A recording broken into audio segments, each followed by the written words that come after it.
পার্শ্ববর্তী রাজ্য উড়িষ্যায় পশ্চিমবঙ্গ থেকে যাওয়া বহু পরিযায়ী শ্রমিক ফেরিওয়ালা ইদানিং নানা ধরনের হেনস্থা এমনকি শারীরিক নিগ্রহের শিকার হচ্ছেন। এই রকম বেশ কিছু ঘটনা সংবাদপত্র ও সামাজিক মাধ্যমগুলির মধ্য দিয়ে আমাদের নজরে এসেছে। ওখানকার এক শ্রেণীর মানুষ মধ্যে চরম সাম্প্রদায়িক ও প্রাদেশিকতার পরিচয় পাওয়া যাচ্ছে, যা মোটেই কাম্য নয়।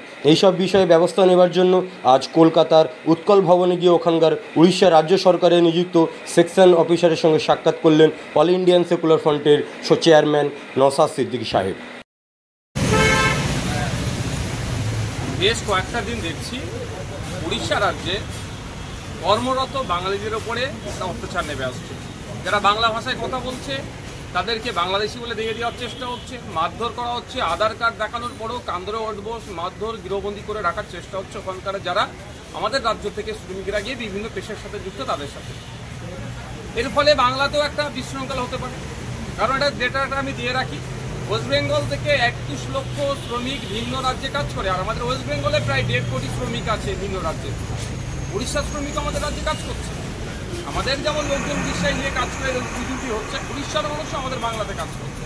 তাদের সাথে যে আচরণ হচ্ছে উড়িষ্যা সরকারকে সেই জন্য অবগতি করার জন্য এখানে আপনার সেক্টর অফিসার আছে, সেক্টর অফিসারের মাধ্যমে উড়িষ্যা সরকারের যিনি মুখ্যমন্ত্রী আছেন তাকে জানানোর জন্য অবিলম্বে এগুলো বন্ধ করা হোক।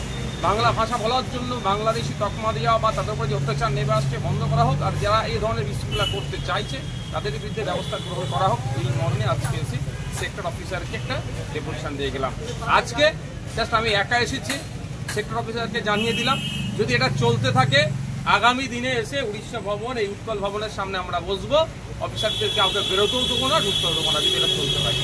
আর একটা কথা, ওটা কোনোভাবেই আমি চাই না, আমি করবও না বা করার পক্ষেও না, কিন্তু এটাও মনে করিয়ে দিয়ে এসেছি সেক্টর অফিসারকে যেখানেও কিন্তু উড়িষ্যার প্রচুর মানুষজন বিভিন্ন রুজি রুটির সাথে যুক্ত আছে, তারাও কোনো রকমভাবে ডিস্টার্ব হোক আমরাও যেমন চাইবো না, ঠিক একইভাবে উড়িষ্যা সরকারকেও দায়িত্ব নিতে হবে এদের এখানকার নিরাপত্তা যাতে সুনিশ্চিত থাকে। যেমন বাংলা সরকার দেবে এদের নিরাপত্তা, বাংলার পুলিশ দেবে, ঠিক একইভাবে উড়িষ্যাতে যে সমস্ত বাঙালিরা কাজ করছে তাদের নিরাপত্তা সুনিশ্চিত করার দায়িত্ব উড়িষ্যা সরকারকে নিতে হবে, উড়িষ্যার পুলিশকে নিতে হবে।